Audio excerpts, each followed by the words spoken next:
back, everybody, to the LEC Spring Split and Vitality versus Schalke 04. Do you smell that? Smell what? What the Rock is cooking? The anticipation and the hope in the air, and I think that definitely goes for these two teams. A new split, new plans and new players, especially on the side of Vitality, and that anticipation that they can make more of summer than they did of spring. And I definitely have that feeling about Vitality. They're going all in on young talent this split with 3 rookies in the starting lineup for today. NG, Milica and Labrov. It is a clean slate for them. A lot of new players, a lot of players we haven't seen yet in the LEC. What can we expect? Well, I'm really excited for Milica in the mid lane. Obviously, he had visa issues in spring, which is why he wasn't able to join us. But I've known this guy since 2018 spring. He played in the EU Masters for a team called FLICKR.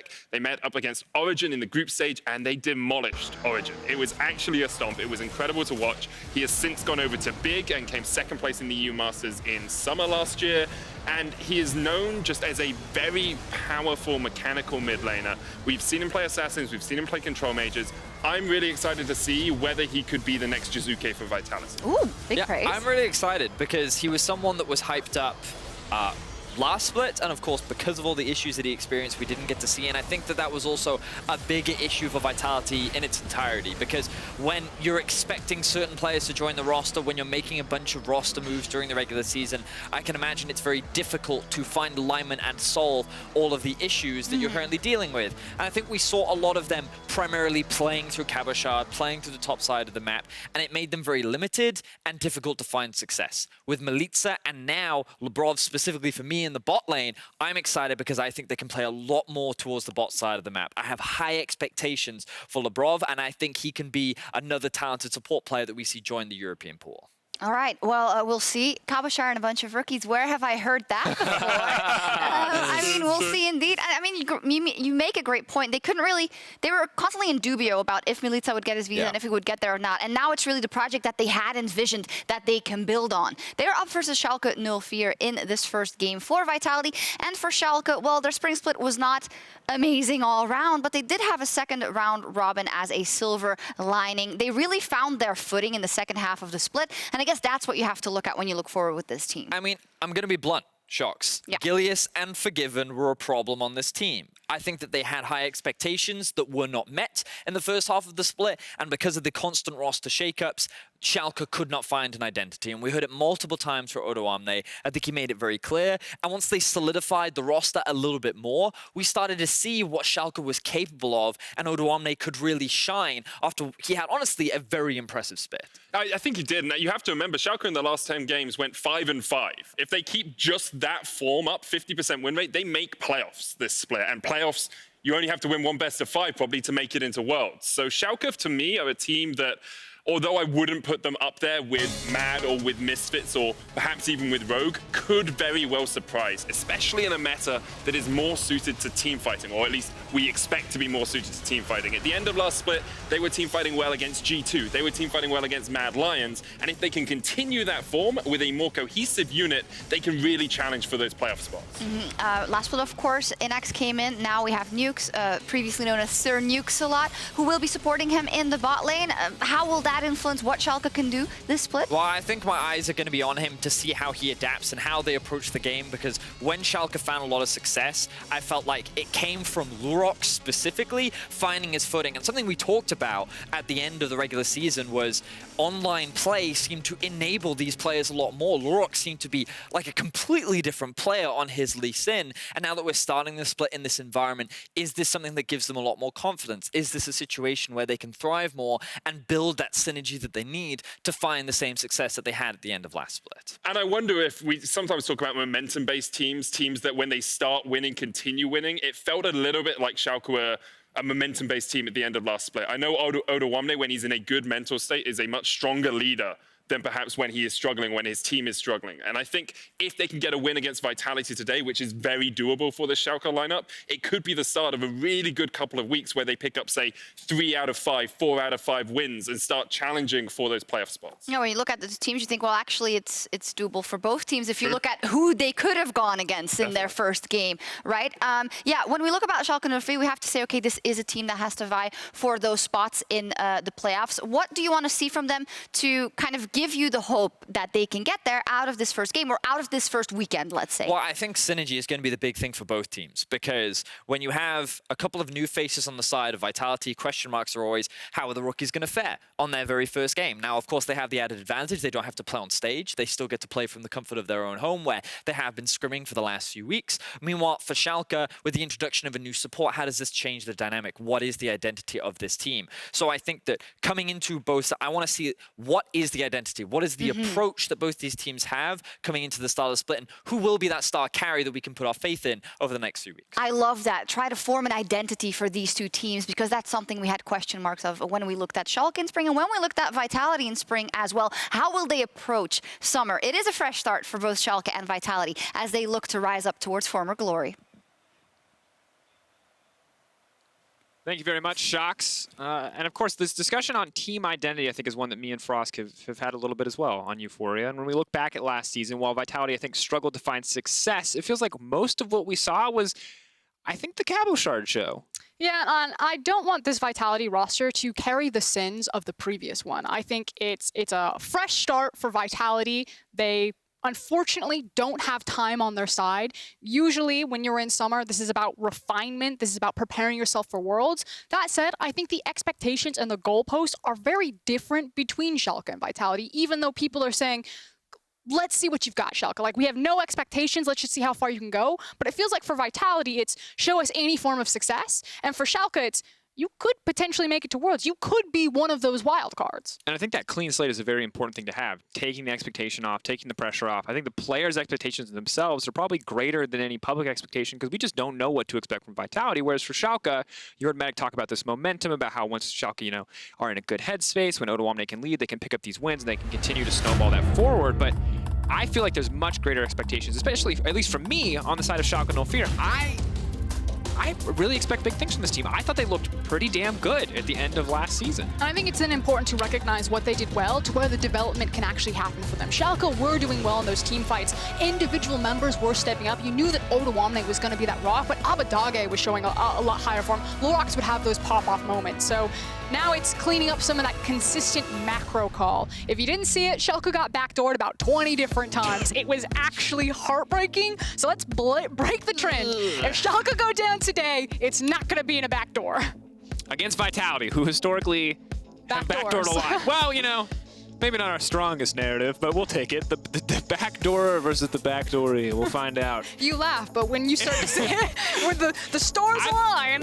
You cast LEC for enough years and you just get used to the backdoor and you just accept, oh, it's going to be one of those games. But we'll see how it plays out for now. And look at that, a Varus ban. Well played, Schalke. Instantly eliminated incredibly powerful champion. Syndra also hitting the ban list. Trundle, I believe, was suspiciously absent in the previous game, but has still been an overall very powerful, very high priority jungle in the eyes of many teams. So with the Varus taken away, what is going to be the first pick for the LEC meta? I find it kind of interesting banning Syndra from blue side, just because I think that she is a valuable first pick, especially when you're able to flex her in between the positions. We've seen Comp play mages in the past in the bot lane, so I have no issue that they would be able to play it, but there's obviously a high priority on something else. The Ezreals, the Aphelios, these champions still exist here. The Graves could even slip through bans. And we're just seeing a very different pick ban to what we saw in the previous game. The Kalista also banned away, the Thresh now banned away too. So we're getting that consistent, the Syndra, the Varus, the Thresh, three champions who are S tier in their respective roles taken off the board. And now, Labrov, I'm not gonna lie, making your debut on Yuumi is not very exciting, but that said, it is still a very powerful champion. But this is a handshake that you're gonna see a lot. Trading Ezreal, because that's what the Yuumi is saying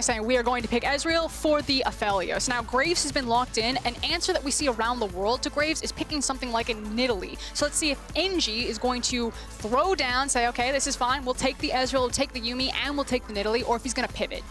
And that's a big deal. So for now, it will be the Ezreal. They can wait. They can take their time. The Azir will follow up. Maybe we see that Nidalee banned away. But while Labrov is going to be making his debut on Yuumi, relatively easy champion, I think we can say, safely say, especially now that E is the most important ability. If NG is playing Nidalee in his first game, that is so hard. Okay, I do want to quickly touch on this Lulu that was popped in, however. I really love Lulu with Aphelios, and I love Lulu with Graves. I'm assuming it's going to be a mid lane Lulu because you already see the blind pick Azir that came out, and Lulu is one of those champions that can lane across from Azir. Not contest him in any of his wave clear, but can survive the lane, can farm farm, can use some of her range to poke him out, and can build Ardent Censer. And a Lulu with Ardent Censer that has a Graves and has an Aphelios is going to have a good time. If there was a third party that sold Ardent Censers, I'd be convinced you were sponsored. I feel like every time we talk about League of Legends, I'm talking about Umbral Glaive and you're talking about Ardent Censer. The item is busted, Drakos. Ardent Censer is so cost efficient. It is 23 gold and it gives you like every stat line. It's not 2,300. It's 23 gold. You buy 8 of them out the base to start.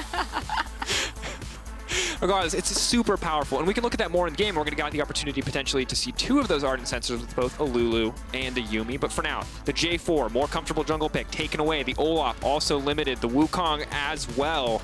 And I'm ready, honestly, to see how this top lane matchup shapes up. While we have a good idea of what's going on in the bottom lane, 2 top laners who were, I think, the strong points for their team when we look at them last split. Yeah, but Ornn has still slipped through the bans, and I still feel that Ornn is on that pedestal. Like, nothing has really changed. Ornn is still a giant issue. So if he slips through, that kind of feels like the easy answer for me when you already have a Graves, when you already have a Aphelios. You don't need more damage up there. You can just pick the Ornn. I mean, it's a similar story with the Azir Ezreal comp. Maybe we just get the full-on tank matchup. Maybe that's the evolution of both these lineups, is that old man Odoamne and old man Cabochard take a back seat while the kids go play in the yard, you know? We'll have to find out. The Heimerdinger hover over is cute. Innaxe, you know, he spent his time in the LCL. He's no stranger to this champion. Are you scared? I'm nervous, yes, but it will be the Zoe, which confirms the... I wanted the Lulu mid. I know. I'm disappointed now. It's fine. Zoe's fine. Not nearly as... Actually, Lulu mid is hella boring. I don't know why you'd be excited about that. She just sits there and waits. So when I was watching NG, I was peeking in on him, trying to see kind of what he was going to bring to the table for LEC. One of the things that I noticed is his... blind pickable champion pool, kind of the champions that he goes to when he gets squeezed, is something like a Skarner. Even though when you check his solo queue, you know, he's popping off with the Lee Sins, the Elises, and playing more of these carry-oriented junglers. But Duke said the NG's kind of purpose on this roster is to be more of that calming voice, to be more of a shock caller. He showed some competitive games in the LFL on the Skarner. I expect him with the big kind of R go button to be the guy that's like, okay, we're going to do this now, and kind of give a level head to what is a very young roster. Yeah, with the CC that Skarner brings to the table, you can really be the one to dictate these plays to get your team organized across the map. Final hover or lock-in, though, is going to be the Maokai. This is kind of the only tank matchup, or tank v tank matchup, we really expect to see both Maokai and Ornn, the relative S tiers, at least in terms of the tanks available in the current meta. So I do not think it's going to be the top lane show, but rather, I would say a lot around this mid lane.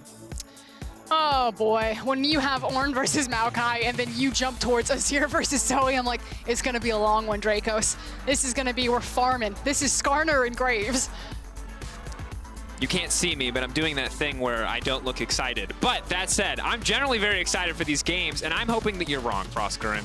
History, compositions, draft, all of this would dictate to us that you would be correct. But it's the LEC, and something crazy could happen. It is time for Vitality versus Schalke No Fear.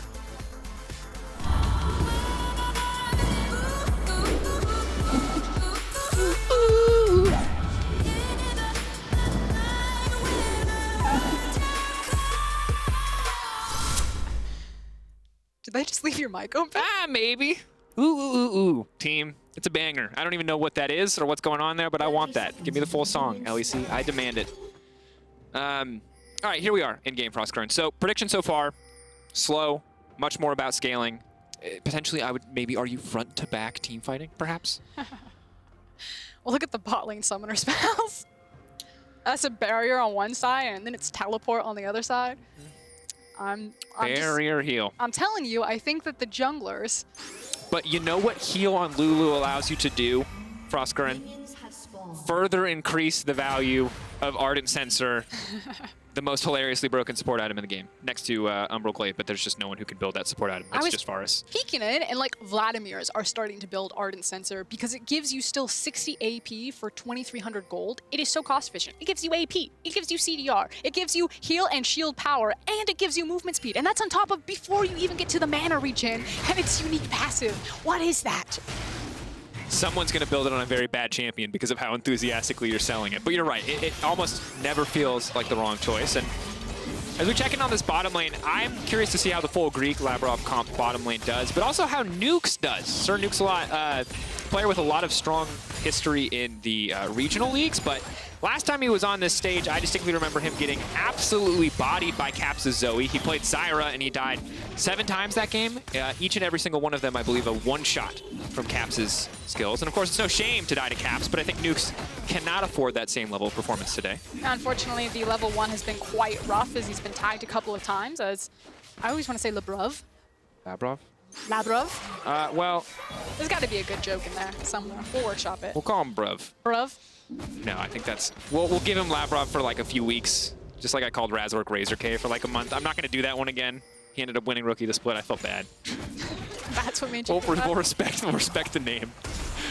No, we expect this to be pretty quiet and pretty slow. If there is going to be any action, if, again, you can get Abba's flash early out on this Zoe, and then Milica can have kill pressure on Azir at level 6 when he does have the swoop-de-scoop, as I like to call it. But otherwise, it's full clears for both junglers, as Skarner's like, I'm farming till level 6, and Graves is like, that's totally fine. I can be a carry myself, and I'm just gonna full clear this, and then I'll see you in a mid-game team fight and blow everyone up. Yeah, and while Ezreal has some room to kind of get away from that champion, I think it's very hard once Azir's burned his gap closer. If you throw a smoke screen down, Azir's damage output goes to 0 very, very quickly. And that's something that you always have to respect as you get later and later in the game, regardless of how strong Graves is individually. But I guess we'll buckle in. You guys are already at home, so get comfy, grab your snacks. We're waiting for level 6, because while Graves is going to scale and get more items, level 6, he's not going to do much in terms of the CC department. But our boy Skarner, an NG in his debut game, he can make some plays happen with this Predator. Okay, but we can kind of talk about what has led the jungle development to this course of action. It felt like around Spring Split, there was some issues when there wasn't a lot of experience packed into the jungle, and then all jungles were like, we must gank all the time because that's the only way we'll get anything. As they put experience kind of back into the jungle, you started to see more kind of power farming junglers come over, and now the jungle has been buffed again, items making them really stay really healthy, and these farming junglers, like the Graves, like we said, can just sit, scale, hard farm, and see you in these mid-game team fights and then blow you up. Especially against kind of like short-range composition, Graves really thrives, and his ability to stay in the fight because of how he can stack up True Grit. And additionally, the phase rush just means that if you get on top of him, it's very easy for him to run away, and if he gets on top of you, it's impossible for you to get away. Very oppressive once Graves gets the lead as well. And it's so interesting, Froskurinn, because it always feels like, because tower plating is in the game, it always feels like there's this kind of invisible pressure that if you can pull off a gank, it's always really just going to pay off. But at the same time, when there's so much to just take in the jungle to farm up this guaranteed return on investment in Graves, it makes it this, I think, difficult balancing act. And you really have to consider what your jungler is actually good at when you look how to approach this meta. In this game, it feels very much that with the Skarner and with the Graves, there's going to be the jungler's time, and then there's going to be your time. And the jungler's time is any time a camp is up because of how effectively and quickly these junglers can farm and how much levels and experience and gold matter to them. Laners, sit back. You are here to farm. This is all about me. You will give me pressure and priority so I can take the camps that I want, but otherwise, like, you're not seeing me. I can literally hear Catflowers going, hell yeah, in my head as we watch a Skarner on screen while you talk about junglers are the priority. You do what they need you to do. Of course, in this case, I think you're mostly referring to the Graves and Nidalees of the world, but could be true for Skarner can be important too. Skarner can be important too. He's not my favorite champion. I'll say that. He's a bit limited in what he provides. I feel like everyone knows what Skarner's trying to do at any given moment of the game, probably because it's highly telegraphed. There are specific areas on the map where it literally shows you not to fight him, and he has to be in melee range to do anything. It means that with Vitality's composition, they're really reliant on Milica and Cabochard to be involved into these team fights to engage. Otherwise, I personally prefer Schalke's composition. I think we always talk about easier to execute. I think the scaling potential is a bit more dangerous there, and they have a lot of tools to reach that Azir and reach that Ezreal and make their life a living hell. Yeah, because the thing also is that while Azir we know is his teamfight powerhouse, right, you just always have to give respect over that Zoe. The potential to really set these plays up, and now Lurox going to secure that one. That tells you everything you need to know. Both junglers looked at each other, looked at the crab, looked back at each other, took the crab, walked away. No one even threw an auto attack. It's the good, bad, and ugly. You got your three-way Western duel. It's the crab on one side, two other things, but neither of these guys want to shoot each other. They just want to shoot the crab. That was like the most handshake. I will go back my way. Yes, sir. I see. Well played. Back up. We'll take another 10 paces, and we'll try again on the next crab. Continue farming, yes. Yes. The the high-class League of Legends for the real meta enthusiasts. I promise that this game will get really exciting when the teams start grouping up. Now, something to watch, because we are dealing with an Ornn and a Maokai when we start getting to those big team fights, is who's actually going to be successful in pulling their top laner to the fights, since both of these top laners have the sole responsibility of starting the fight, of having the primary engage tools. And additionally, I think one of the big and interesting differences between these two champions is that I think Ornn's ult is much better, but Maokai's W alone as reliable point-click CC, is more reliable. And so for me, way easier to get away with missing an Ornn ult because you get to do it from so far away. It really costs you nothing. Whereas Maokai ult, while strong, very easy to avoid, very unreliable, not always the thing that's going to carry you through in a fight. But these dragons in a slow game are going to be really big because Infernal Drake, or rather Elder Dragon, can just end a game. And the fact that we have gotten rid of both Cloud and both Mountains means that's right, folks. We get one of the good Drakes, aka the Ocean or the Infernal, and that's a big deal. And we already talked about how much that matters for both champions like Ezreal, Zoe, who are in this game if they get their hands on them. Obviously, Vitality making use of the fact that they are having that priority in both their mid and their bot lane. Comp and Labrov here have been pretty much permanently parked on Innaxe and Sir Nukes' side of the lane right now, allowing Skarner to just kind of like wiggle in. Of course, Graves isn't going to feel too bad about losing the early Mountain Drake or an early Cloud if it means that he gets to continue to farm. Absolutely. And you can see 59 to 56. Of course, Skarner just a ludicrously fast farmer. Graves is fast as well, but I think pretty hard to beat a Skarner, especially when there's a cat attached to him. And that looks like we might see some playmaking here on the top side for Froskurinn. Yeah, and it means that we get to talk about one of the cool combos of Vitality's comp is putting the Yuumi on the Skarner, which obviously empowers him to be more of a threat. Uh-oh.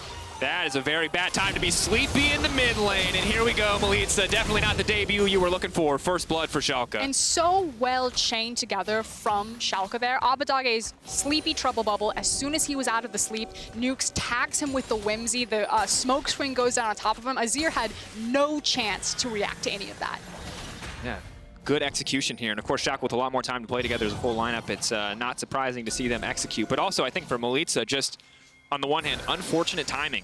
Choosing to commit to that trade at the exact moment. He thought maybe that Predator Yuumi'd up Skarner was going to come save his life, but all of Schalke was in position to respond. Milica now returning to the lane. We'll get the heal to balance out the stolen Ignite coming in from Abbedagge, and we get a bit of a reset here. The Drake's traded for the kill. No real big advantages past that. Top lane relatively even. Bot lane a strong point, though, for Vitality, as, you know, Aphelios just forced under this tower pretty consistently and not able to keep up in CS. I do like how you use the word reset, because it did feel like we were watching Vitality set up this type of play of playing more towards the top side, teaming that Yuumi up with the Skarner, but with Milica going down in that mid lane, it kind of pumped the brakes a little bit, but now back on track, back on the road. They use the TP, they move the Skarner over there, they already have Yuumi and Ezreal, and they're going to pick up the Heralds.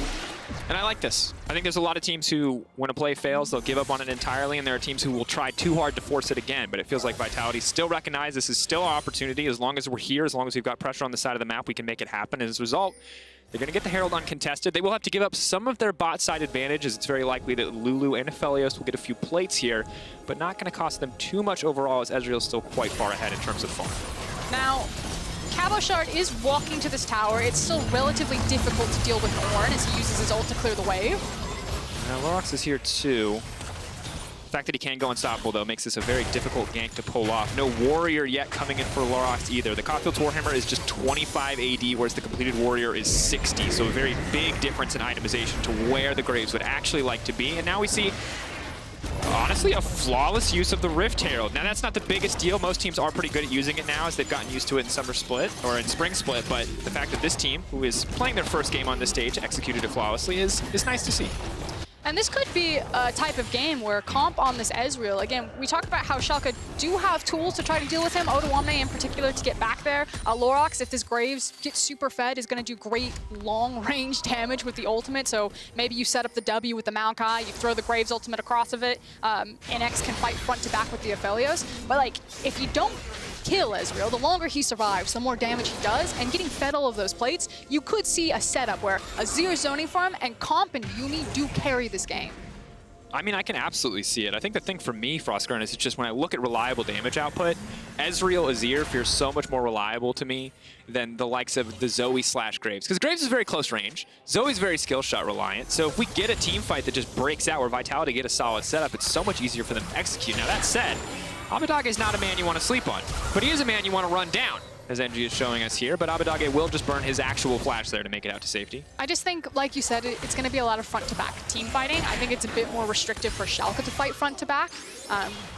Although you can argue both ways. You know, like this is the difficulty of the scaling argument, right? Is that there's always some subjectivity, and anytime we're like, hey, if you play the team fight this way, this team scales better. And the team on screen goes, oh yeah, we know we're just not going to fight that way. We're going to fight a completely different way. But watching Vitality right now try to set up some pressure onto this mid lane, as they've had NG in the area as he was fishing for Abbedagge. Schalke no fear though. They've got good pressure on the bottom side. Sadly, the Scuttle Crab reveals them as they could be walking in to take that Cloud Drake, spawning in 8 seconds. Of course, the Rift is something that we have our eyes on. Rift, not always a big deal, but in games that we expect to go later, it can be a huge turning point. Big difference right now is the fact that Cabochard is still making his way down to this fight, whereas Odoamne has already been pulled. We talked about that earlier in the game. Which team was going to be more successful on pulling the trigger first, on getting their tank grouped up with them. And it looks like this time around it's Schalke. More control over the pit, walk up to the dragon, have the numbers advantage, and steal that one away. Dragon for dragon. And now as well, the Ocean Rift. And as you mentioned earlier, Froskurinn, the two champions that are most excited about this, it's the Zoe, it's the Ezreal. So it's 1-for-1 on both sides. Both teams eager to get this soul. So I'm trying to decide who's going to be able to kill the frontliner faster.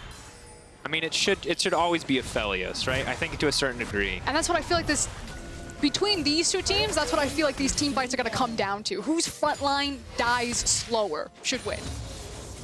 It's hard to say. I mean, Azir also does so much damage. Absolutely. It's just that obviously the big strength of AD carries at any given moment is that they scale from 3 things: attack, speed, crit, and damage, where I guess Azir is the exception to the normal AP rule where it's just ability power and cooldown reduction because he also scales from attack speed. So Froskurinn, I'm right back to square one. I have no idea. Which just means that we'll be watching these team fights very closely, trying to figure out who's executing better, because I feel like there's tools and options for both comps.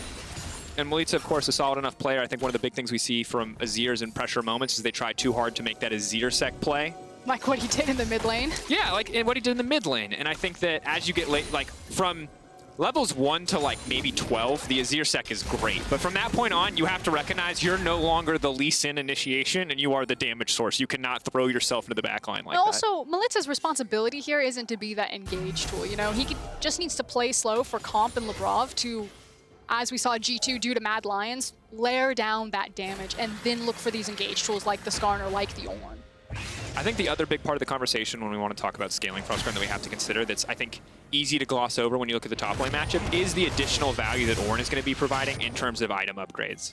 Especially in the hands of the Azir and the Ezreal as well as we get later in the game, the upgraded Trinity Fusion. So we're not going to see any Iceborne Gauntlet coming out here. That's going to be a big buff in damage. Of course, there is room for Milica just to not build items that can be upgraded. Obviously, you'd want to see him pick up that death cap, so have to keep an eye on that itemization, but that is going to be a lot of additional effective stats. So far, though, it's been pretty much as expected. A lot of ping-pong of these waves. Slow, more farming-oriented as everyone's handshaking and trying to get to these key items.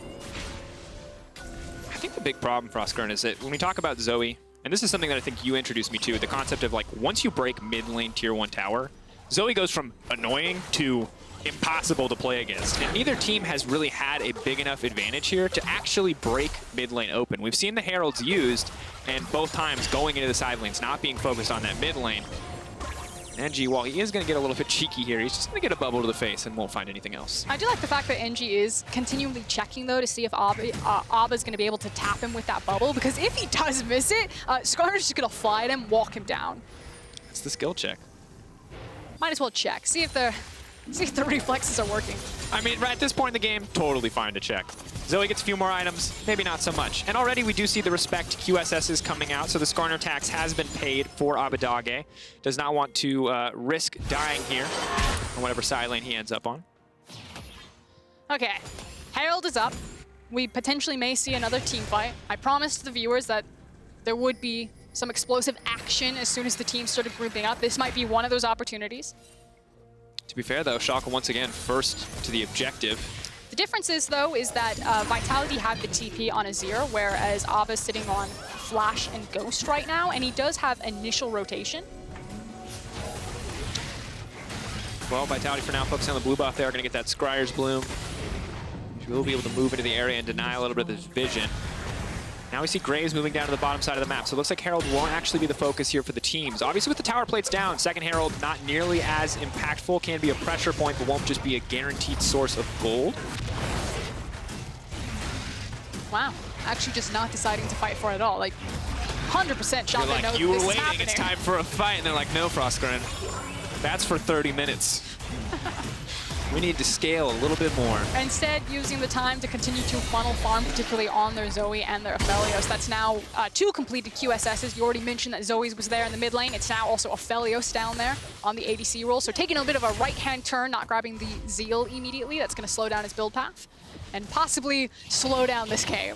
Absolutely. I mean, the good news is, if you're an Aphelios player, though, is that in days past, if you had an Ornn, or rather not an Ornn, like a Braum or a Tahm Kench support, you would never, it would just feel bad to build this QSS, right? But because there is A Lulu. building Isn't- your favorite item in the game, it kind of balances it out. That's basically an extra half item for free. You're much less behind the curve than you otherwise would have been because that Lulu has the Ardent Sensor. Naturally, the team with the Rift Herald, though, is trying to muscle their way through here, decide where they want to use it, as we set up for Drake. Fight, fight, fight. We're waiting for it. Look at Odoamne, he's top. He has TP, though.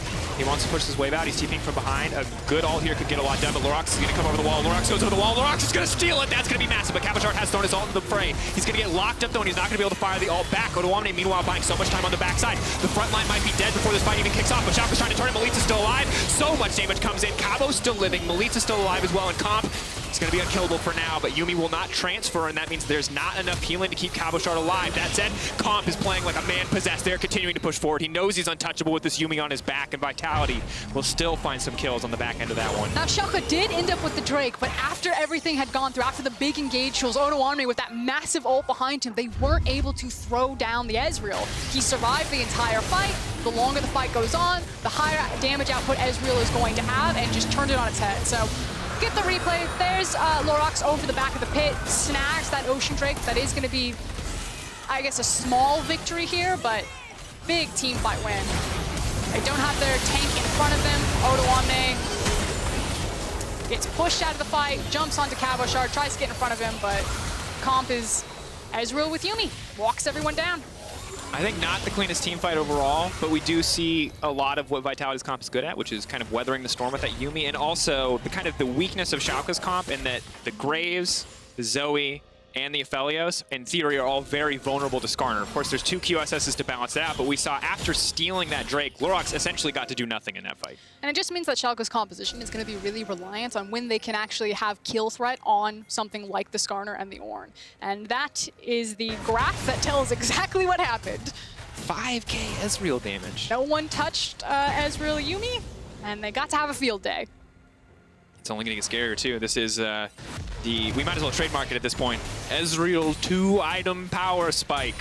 And you hit it perfectly around that timing, so. What do you want to call the, so, you know, like Brangelina, yeah? Yeah. Okay. I'm with you. Yeah. A bit, I don't know if our audience is as familiar with Brangelina, Okay, but audience. Brangelina, Brad Pitt, Angelina Jolie. Got it. Famous celebrity couple. You then combine their names because you're used to seeing them so much.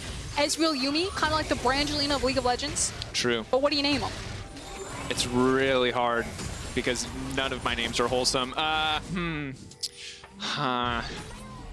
Froskurinn, you're putting me on the spot. I'm Let us sorry. know on Twitter. That's the easiest out. You pretend like it's a community poll. Let us know on Twitter what we should call the Ezreal Yuumi bot lane. There has to be an absolute banger out there, and I'm sad I can't think of it on the fly. We may also not be able to say it on stream.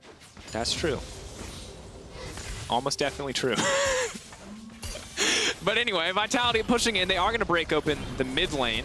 They'll use the Herald as well, so they should get potentially an extra charge, depending on how many resources Schalke want to commit here. And suddenly Vitality looking pretty damn fine in this game. 2.5 items on the Ezreal. Bits and pieces here for the Azir, but he's getting closer and closer to 3. And you've got double Ornn upgrades on the Ornn, which means items for his allies are not too far away. Everything going smoothly on the Vitality side of the map. Yeah, you also got the Righteous Glory and the Yuumi now on the Skarner. You already talked about the threat that Skarner and zone control he's able to provide when he just sprints at you. He doesn't even have to catch anyone. He just has to zone them away from the fight. Again, it feels like Schalke are going to be really reliant on having kill threat on NG, that when he does run at them, that they can actually walk him down. So I do feel like this is almost like an arms race between the tanks and the front lines. And my concern, Froskurinn, is that I want to, just taking a look at Lurox's itemization, I appreciate the Duskblade. You know, his job is in theory to kill Abbedagge, or not to kill Abbedagge, that would be rude of him. It's to kill Milica, you know, it's to kill the Azir, it's to kill Comp, it's to kill the Ezreal. I get that, but he doesn't get to kill those people unless the tanks are gone. Like, this is a game where I feel like I really would have loved to see the Black Cleaver. I would have loved to see more armor shred to set up Aphelios to do more. Instead, he's that very selfish, kind of very aggressive Graves build, but because there's so much armor on the Skarner and the Ornn, he's not going to really be any threat to that front line. I mean, I agree with that point, but if he does manage to find Azir or Ezreal, which very hard, very slippery All champions. I'm saying is all three champions have dashes, but can you tell me at home whose dash is the shortest? It's the Graves. The problem is that this is the type of game where you have a feeling how it should go, but because of the teams playing, you're like, anything can happen. Absolutely, and now we see Lurox set up in this bush, and if Comp face checks the wrong order, he will get not quite one shot, but one combo down.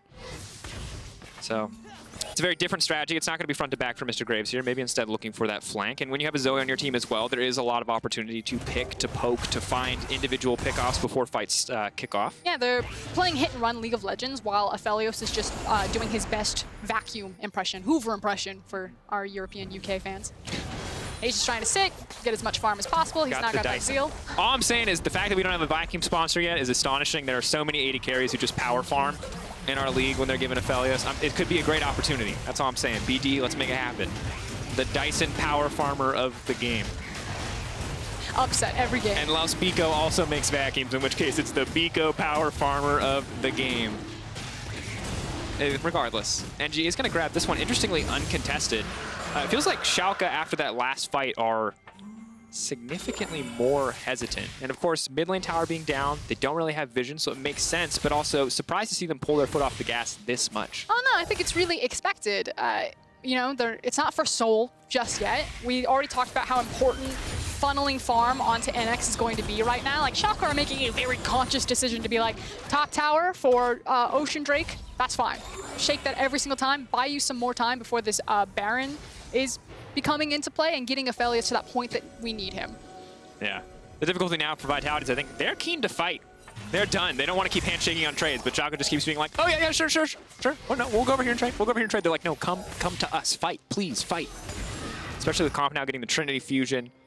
The cooldown boots as well. This man is going to be free firing in these team fights and nigh unkillable, especially once he completes that Blade of the Rune King. That front line is going to be quite miserable. I think it's going to be the Bork and not the... The Gunblade, I miss double tier Ezreal every day. It No one made else me does. look like a competent Ezreal player because I never had to auto attack. God bless that build. Okay, but here comes the Baron play. You just called it. Vitality are trying to force their hand right now. Schalke have done a good job avoiding them while prioritizing Aphelios' farm. But now Vitality trying to speed up this game by being like, okay, no, the Baron's now in play and in threat. Question is, do they have the confidence to try to force something here without a larger advantage to try to play the slow game? Flash on Skarner. And Righteous Glory Flash Yuumi Skarner, there's always the opportunity. Someone steps out of position. And right now that someone is Nukes. It's that Lulu. The other three members have QSSs. It's really hard though on Lulu, because if Skarner runs at her, she's just gonna whimsy him. Yeah, input buffer on the W makes it nigh impossible. He really has to come out of Fog of War. And obviously you can grab Odoamne. We can list that on the realm of possibility, but that feels super dumb. You're just giving Odoamne exactly what he wants, which is access to your damage dealers. And Schalke have actually held strong. It feels like kind of for the last 2 to 3 minutes, Vitality have been threatening, trying to posture around placing vision, looking for the picks here. And yeah, Vitality's probably saying it's fine if the game gets stalled out because we still do have the Ezreal, the Azir. We've talked about it all game long, that they also have late game damage threats. But you know, that's like the one opportunity that Schalke have with their comp right now is more time for Aphelios. And Schalke were able to hold and buy more time. Yeah, and I like that from Sjokz. It's a good, clear-headed call, I feel like, overall. And I also have to say, I know we're giving Vitality the clean slate. I know it's a new roster, but I can't help but compare a little bit to last season. And I already feel like there is so much more control. There is so much more like coordination that we're seeing in these team fights, and maybe I'm you know, a bit ahead of myself on this one, but I like what we're seeing, and it already feels like improvement, which is a pretty a huge thing, just coming in one game into the split. And we're going to have to put a closer eye on what's going to happen with these team fights, is now cresting past 25 minutes. We're probably going to see a lot more of them. It's just the outer towers are kind of finally being picked up.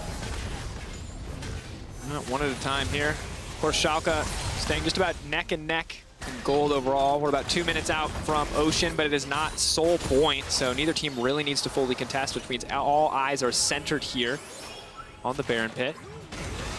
Predator is being popped here. NG now running forward. He's trying to eye out a target. He's going to flash forward. The Lulu has been cut out. She didn't get a chance to Whimsy, and that means it's all but over. Goodbye to Nukes a lot. He's going to get knocked out on that one. Big team advantage for now. Can they turn this one back? But now Comp is on the hunt. Paired. Oh, I was going to say paired with the Yuumi is unescapable, but Innaxe manages to land that snare, and it will save his team. And Schalke got faked out right there. They saw multiple members of Vitality on the bottom side. They moved into the Baron River to either place vision or even possibly check the objective themselves. And right on point, NG flies out of that bush, snags the Lulu, creates the pick to set up this pressure for Vitality on Baron. 6K, 5K getting lower. Lurox is on the way, but he's pretty far away. 3K health getting lower and lower. Innaxe going to throw the ultimate, and that's going to be big. That's a shutdown. Oh, they can get in and seal this one. Andy's going to run, and he's going to get the smite. But can Schalke find the follow-up fight? Odoamne immediately into the backline. He's going to get shoved back by Milica. An excellent disengage, but here comes the sapling. That might be enough. Lurox gets the phase rush, but he will not pursue because of the exhausted Vitality. A bit messy, a bit hectic, but they get the Baron. At the end of the day, that's all that matters. They got the Baron and a really clean disengage with Milica's ultimate right there to cut off a choke point. Now, Schalke will be able to kind of pick up table scraps here by trading for the mid tower, but it's going to have to be a very quick reset if they want to contest for this Drake. Should be able to grab this one. Well, you normally assume uncontested, but NG remaining on the map, went back, got that Gargoyle Stone Plate, and is already zoomed in here. Good vision covering the area. NG isn't even going to see the control ward over the wall with the sweeper.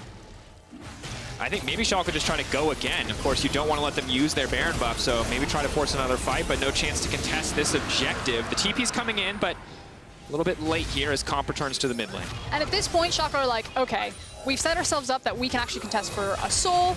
We stalled out the game long enough that Aphelios was doing massive damage. We saw how effective his ult was there. Now what we need to do is survive the Baron. They're playing full red zone defense right now.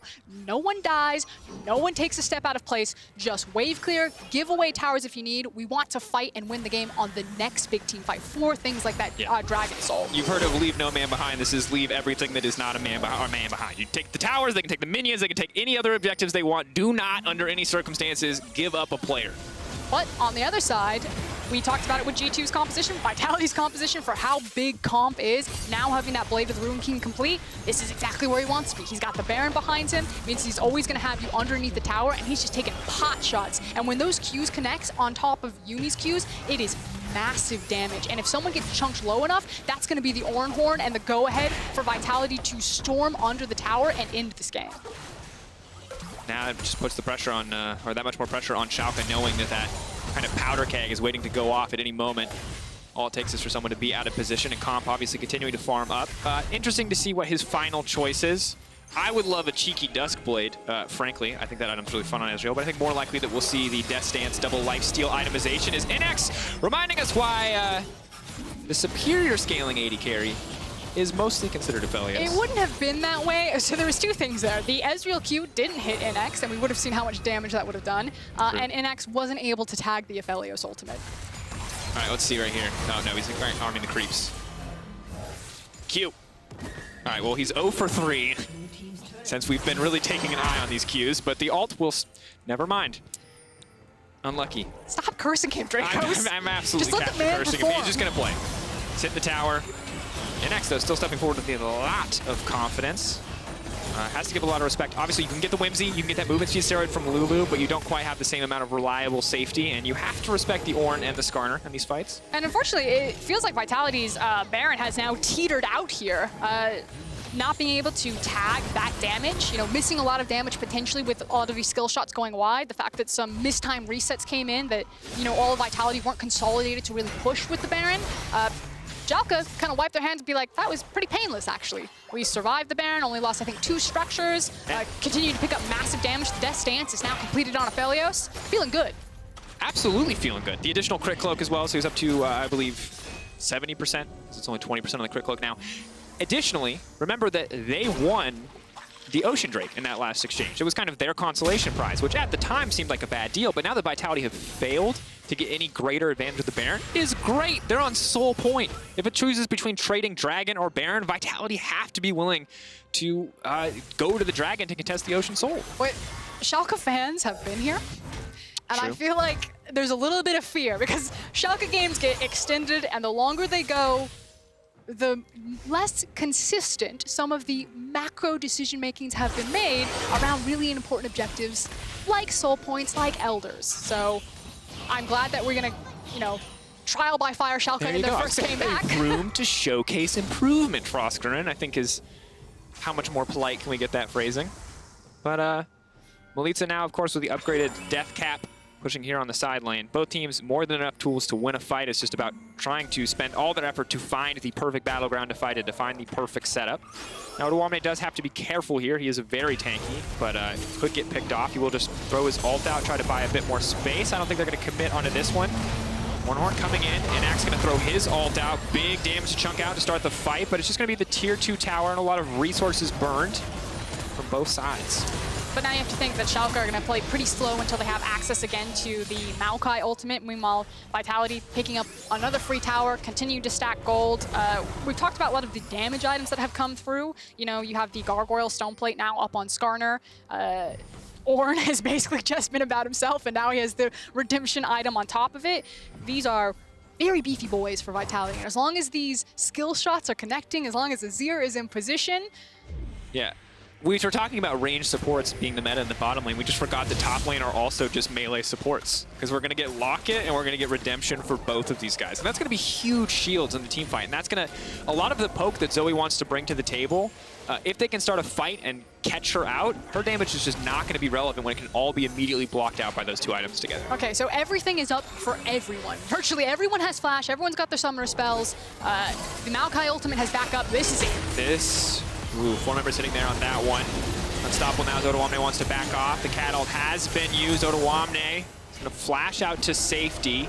Schalke really not set up for success there. They get the Yuumi ult, but clean take there from Vitality, and Schalke forcing themselves into that funnel, allowing 4 members to get hit by the Ezreal ult and the ensuing Yuumi ult. Just means that there was no way for them to take that fight. And Schalke, the only time that they can be in position to take a fight like that is if they get there first. If you're ever delayed coming to that monster objective or that area on the map, this Ezreal is just going to have a fish in a barrel. That's what it is. It is a really good time to just continue to chunk you. So that was Schalke being slow to react, of setting up for that. And now we're 3 dragons apiece.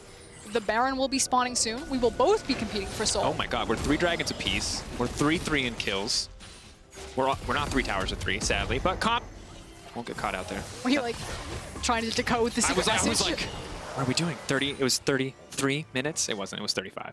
I was hoping. I was getting real deep. I was getting real Illuminati on it, but Schalke will have first access, chance to set up here on this buff as Vitality have opted to take another reset. Maybe they can get something done. And Froskurinn, we wanted front-to-back team fights, but I feel like it's so much more about vision. Or it was right up until Schalke decided to vote for this one. Maybe Vitality want to look for the fight here. Tons of damage coming in from that Ezreal ult. Once again, Nukes and Lurox taking big chunks here. Good patience coming in from Vitality. They wait out Odoamne's cooldowns before they commit for more. Doesn't have great Aphelios items to just burn that Baron. He has more team fighting items, which is why Schalke are really keen to turn off Baron and feel free to give that one away.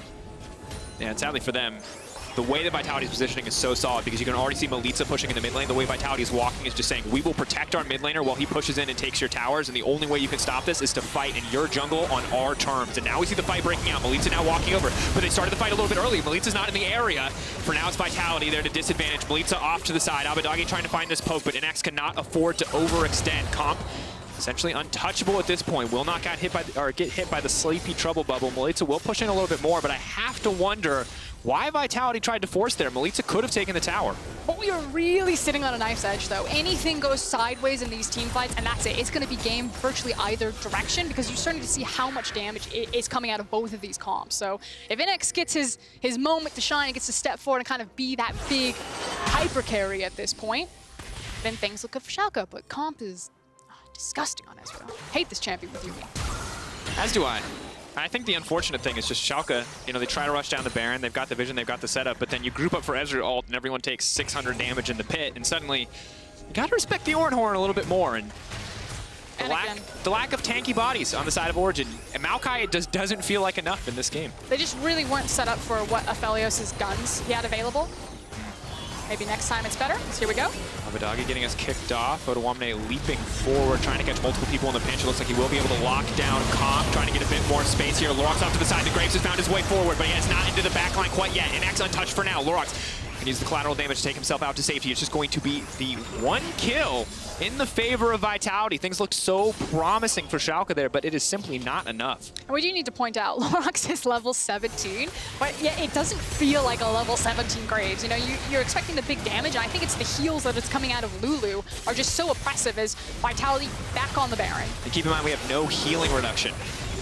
On the side of Schalke, no fear. 3K getting lower and lower. Lurox looking for his hero moment, but Comp coming right over the wall. They've taken the Baron. They're looking to take more, and this is very much the last stand, the last holdout here for Schalke. If Vitality break the base, the game is surely over. Taking another look at this one, we talked about how Lurox is level 17, Comp is also level 17, and the damage that he is able to output. Odo trying to get to these back lines, but it was about whose front line was going to be more oppressive, and Vitality are just shredding through. I just think in these late game teamfights, the stronger front line just wins. Because what we saw there is Lurox is like, yes, finally backline access. Runs at the Ezreal. The Ornn continues to hit the rest of the team. The Skarner goes, oh, I see you've come to try to hit the backline. Cuts him off, and he's got a Duskblade and a Black Cleaver. It's going to take him a year to kill anyone. It's just, it's not enough. I'm still so sad about this Duskblade buy. I know what he's trying to do, but it's just so hard to pull off. He's trying to cut down a tree with like a spoon. Yeah. It's like you can sharpen the axe, or you can have the bad axe and a spoon. He's like, oh, I'll take the spoon every time. Soul, 26 seconds. Of course, now 4K gold lead, but I think more importantly, the Baron buff and the Dragon Soul. 20 seconds. They're not going to be using the Baron buff to put a ton of pressure here into the mid lane. Instead, it will just be Milica on side, throwing a few waves up, demanding a bit of a response from Schalke, and then Ocean Soul in the eyes of Vitality. And Vitality are now, you know, this close to taking down Schalke and starting their LEC Summer with a victory. We talked about how time was not on either of these rosters' side, that the expectations were very different. They're probably not fighting for Worlds tickets, but almost kind of fighting to survive or fighting to have a new, fresh start. And here's the team fight. It's going to be a sleepy Ezreal. Lurox off to the side, but he's still just hitting Cabochard, not the target that he needs to. There it goes. The team fight. We said fighting for their lives, but right now Schalke can't fight for anything. They just have to give objectives up left and right, and I'll be honest, for Vitality, I'd like to see a bit more proactive, kind of aggressive play. Now that the ball is in their court, I would love to see them really force on this, but they can just wait and play the scaling game. Go for Elder. They've got so much poke. They've got so much agency on this map. It's fine. Play it slow. The composition is just really hard to deal with. I feel like from Schalke, you're going to start to see some desperation here.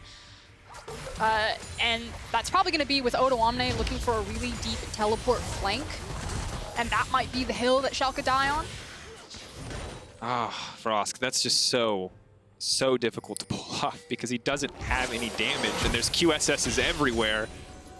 And there's no one who can really follow him into that back line, sadly. The Zoe not super reliable. Lurox has really struggled to get past the front line, so it's possible. I think you're right. That's where you have to keep your eyes, but it is so hard to pull off. No, you're pulling up a really good point. You know, maybe Odo decides he's just going to stand next to Innaxe, and they do try to fight this front to back, and Maokai's literally there to dissuade Skarner from running at him. And you can see from the way Innaxe is simultaneously killing the wave and all of Vitality in that little damage exchange there that you have to respect the Aphelios. But at this point, I feel like because not only are Schalke so far behind, but because of the fact that Ezreal is uncatchable and that both Skarner and Ornn can really kick fights off means that Vitality are completely dictating the pace of this game, and Schalke just have to respond. And credit to Comp. I mean, it's not all entirely him. Everyone is kind of doing their job on Vitality, creating space for this guy, but if he doesn't die kind of initially, if no one finds him, time and time again, these team fights are being carried on the back half because of his damage output with Labrov. So this Vitality bot lane doing work. And unless he seriously mispositions Frosk, I actually think he's unkillable because we are... He's untouchable. Hundreds of gold away from a Mikhail's Crucible on top of his own, you know, Quicksilver Sash, now turned into the Mercurial Scimitar, double lifesteal items, Yuumi healing, and still, I believe, no healing reduction on the enemy team. Graves just now. Oh, he's got an executioner's He's call. got the again there. You executioners take it now. back. But remember, Graves hasn't been hitting the back line, and that's been one of the big problems in the first place. So I'm still, I think, rightfully concerned. You got to go through the front line first, and here we go. Odoamne trying to kick it off. Big damage now coming in from Innaxe. He's going to get used to the QSS. Odoamne taking a ton of health there, but that's going to be the blue wall now coming in. Inferno not going to be enough. Comp still unkillable. Absolutely. Abbedagge has to run for the hills, and this is just a slaughter. Comp playing with his food. He can leap forward whenever he wants, but he pulls his foot off the gas. He sets his sight on the objectives, and Vitality are just dominating. They are unkillable. Engie didn't take any damage. Look at him, he's full health. He just ran, and Innaxe completely zoned him from the fight, and now Vitality are on the base. Vitality now set up to end. Schalke get one more shot at this fight with less cooldowns, less tools to kick things off, but maybe they can catch Vitality overextending. Oh, Frosk. 42-minute game. You called it. I mean, it was pretty obvious. I don't, you know, I'm an expect the unexpected kind of guy. And I always get scared. This is an expect the expected kind of game. I get really scared in these types of games when they go so long. Oh. Because it really is just kind of one mistake, one misstep. And it feels, I think as a player, it has to feel so terrible, right? Because you know what the Reddit thread says after this game if one person gets caught out. It's like, oh my god, X player, what a clown. Like, unfortunately, right now, there's just not a lot. So we take a look at this team fight. Engie pops the Gargoyle Stone play, and then you've got Odo and Innaxe on one side of the fight, and then the rest of Schalke stuck on the other side. Lurox deleted fairly early on, and again, the damage dealing of Azir and Ezreal. And Me on top of it. What else we saw in that fight that is just so oppressive is the fact that because Ezreal has double lifesteal in his own QSS now, if he's not directly threatened, Yuumi just goes onto Skarner, and then Skarner's unkillable. Despite Aphelios hitting him for 6 or 7 seconds in that fight, his health bar was basically full. Gargoyle Stone Plate into Yuumi, that's actually unkillable. Yep. You have to, like, tag him with a bubble and then immediately pop him. Yeah, and I think, really, it's sad to say this because I think Vitality really has been a team effort, but it is all eyes on Comp. We are, and for Schalke, I think it's a similar story. That everyone is just looking at Comp saying, Comp, miss position once, please. We will instantly win this game. Just step a little bit out of position. I don't know if they do, though. Even if you kill Comp, they're still on Azir. It's very true. Well, that's going to be Baron and Ocean Soul, and we're a minute away from Elder. We can get the Holy Trinity. How many dragons are in this game? So many. 7? This will be the 8th. Wow. Surely. Let's not curse it, you know what I mean? Let's just take it for what it is. If Vitality need double Elder to end the game, I'm not going to judge. Double Elder, just single Elder. Single Elder? Yeah. One Elder at a time. That's fine. All right. Vitality are, again, fresh start, free from the sins of the past roster. Hell yeah, Complicant, very solid. Really showing us the power of this duo, especially once the things like the Varus and the Callista are banned away. And Innaxe, bless his heart, hasn't had a bad game, just can't really kill the front line at this stage. Or can now, but hasn't really gotten the opportunity to do so. Milica pushing in, the split pressure here, really solid. Abbedagge without really getting a chance to respond. Comp. I mean, Innaxe just kind of threw everything there. Yeah. Everyone's full health. Yuumi just pops onto him. There's a wave crashing in topside as well. Really good control here coming in for Vitality, crashing so many waves at the same time, making it so that Schalke have to take a fight if they want to get anything done. Odoamne now leaping forward. The ulti coming out, but he's going to get pulled back, and they're going to shred him down. That's the front line gone. That's the tank gone. Comp's still alive, and this should just be an absolute massacre. Yuumi Ezreal going to run through the entire team. Milica as well coming in for the double kill, and Vitality slow and steady controlled, but the moment they got this advantage, they have not given it up, and they have closed it out cleanly. Vitality, a clean slate and a fresh start. Their first win of the 2020 Summer Split.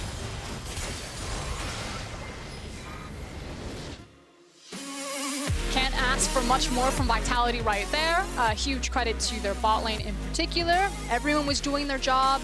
Great zone control between Cabo and Engie in front of him, but it really did feel like the Comp and Labrov show.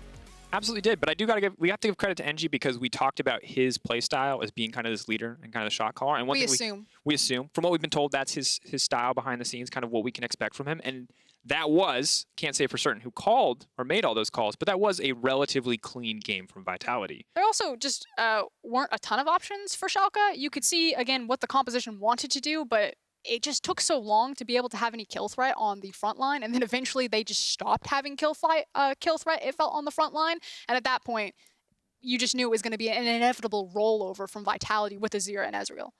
All right, yeah.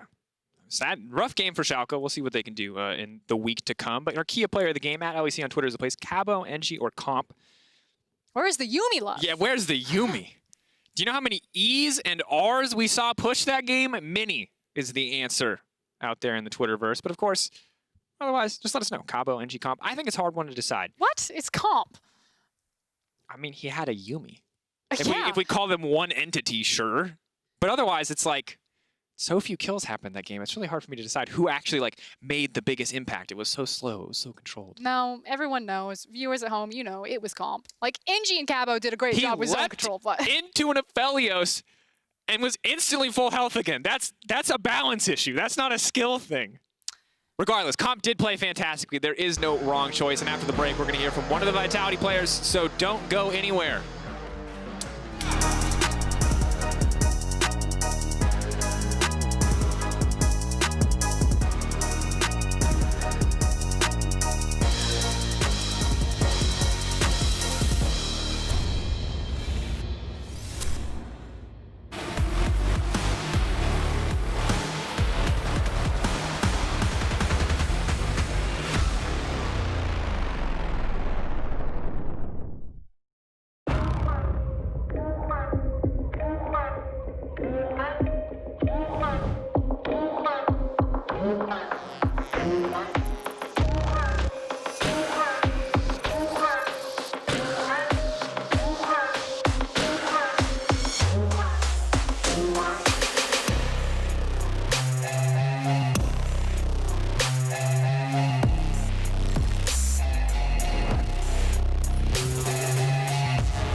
This is my creed.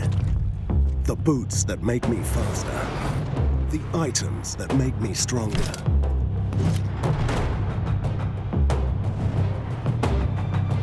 The potions that I drink. I get the best to be more powerful, so my champion rises to the top.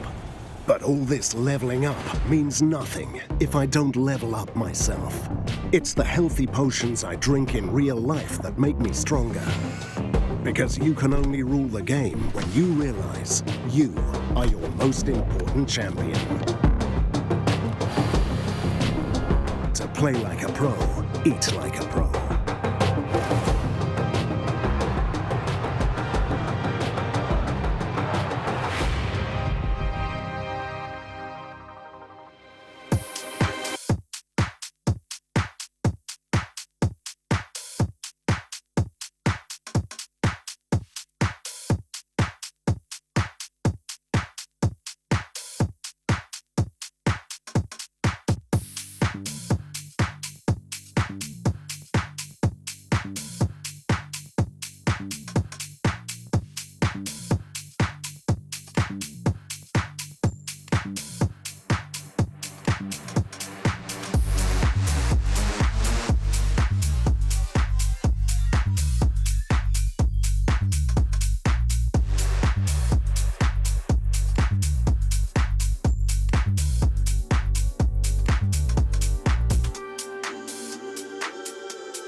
Welcome back everyone to the LEC Vitality, starting the split with the big W here, and I have Milica with me to talk about the game. Thank you very much for joining me.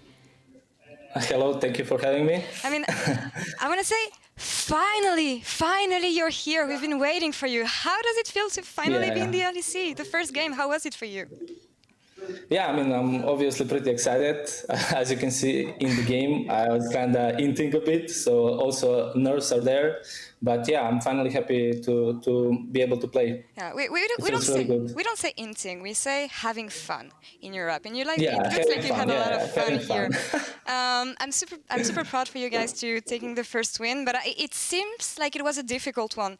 Up until the mid game, I feel like you guys didn't manage to close perfectly the way you wanted. You relied a lot on Baron per se to push and reach the Nexus. So talk me through the steps to go from mid game to late game and get the win in the end.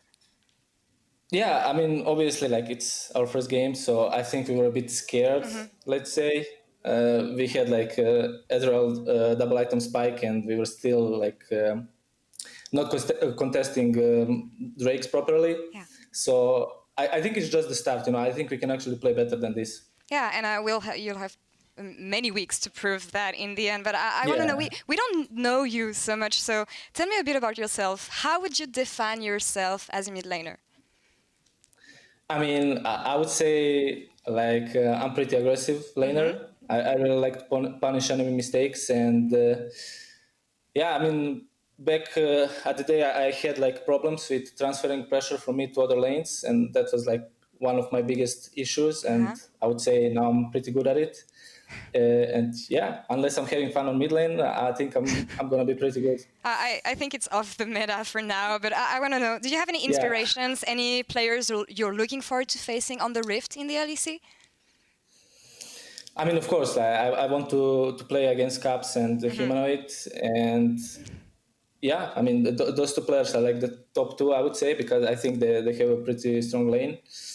And of course, like, if I go to Worlds, I would like to play against Rookie and FLICKR and all the other big names. The best one, the best one. You mentioned Caps, you'll get to face him this weekend, actually. We'll see how... Sunday. We'll see how this one goes for you. Thank you very much, Milica, for the interview. And finally, welcome again to the LEC. And for you guys, we're going to take a short break. And coming back, it's going to be Origin versus SK Gaming. Stay tuned. Okay, thank you a lot.